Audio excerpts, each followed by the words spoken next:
Hey everyone, I'm Vincent. Now, finding your career path or changing it mid-career can be really challenging and sometimes even frustrating. Now, when you're in college, a lot of people would say, well, you should just follow your passions or do what you love. But the thing is if you knew what you love, then that would be really easy advice. But research by Harvard psychologist Dan Gilbert actually shows that humans are really bad at predicting how doing something today will make them feel in the future. So how exactly can you find your perfect role? Well, we're here to help. And so today we continue on part 2 of our Viton series, 2-A-Days. Get an interview every day.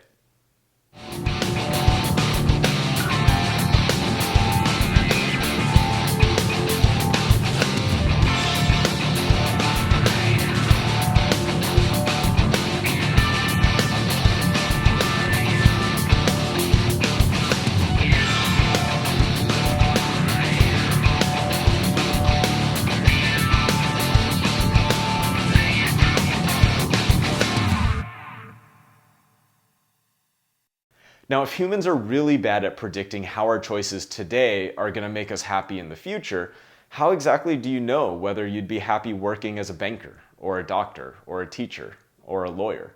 And how many people actually pick a path and don't change their mind and they're happy in that career forever? Passion and interest can be a really difficult way of picking a job or a career. So what's another way of being able to look at the right roles for you? One way is to be able to look at the jobs that fit your skills and your values. If you have a good idea of what these are today, you can make a mental list of the skills that you've acquired both at work and outside of your professional life.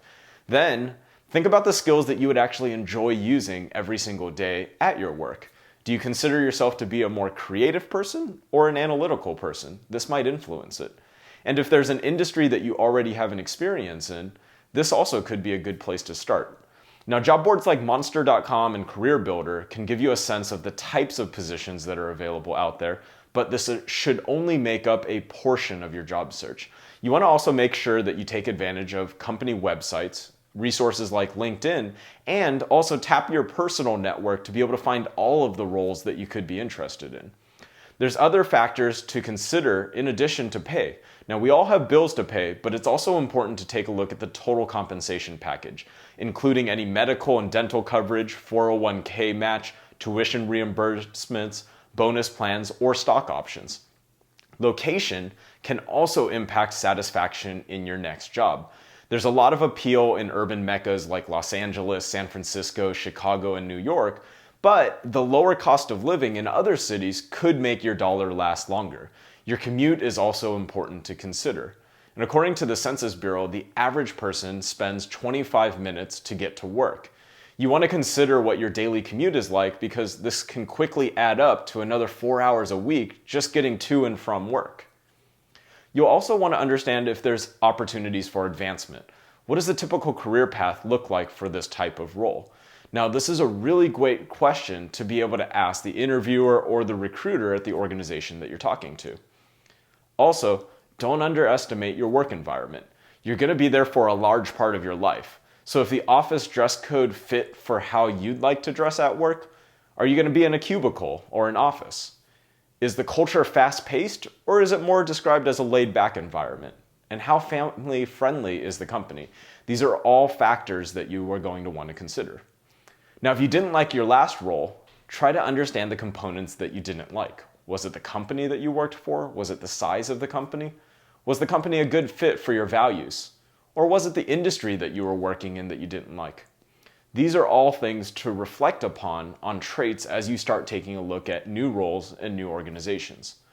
Now, what should you do if you find a job that you're not perfectly qualified for? Many job seekers, they worry about whether or not they have the exact qualifications for a particular opening, but don't get sucked into this too much. If you have most of the qualifications an employer is looking for, it might be worth applying anyway. Most job descriptions are like a wish list. The employer is going to list out all of the qualifications they want for the perfect candidate, but often hire a person who's the best fit. This person, though, might not be an exact match to the job description. Once you find your ideal role, it's time to market yourself. You want to figure out how to present yourself in short, focused statements. This includes being able to summarize your skills and show how you can help the organization. In the next lesson, we're going to take a look at exactly how you market yourself to these organizations and show how you can add value to their teams. Thanks for joining us today. Stay tuned for that next video. We're going to talk about the #1 way that people get a new job. It's the next video in our Vyton series, 2-A-Days. Get an interview every single day. Now, if you liked this video, give it a big thumbs up and click the Vyton logo right over there to subscribe to our channel.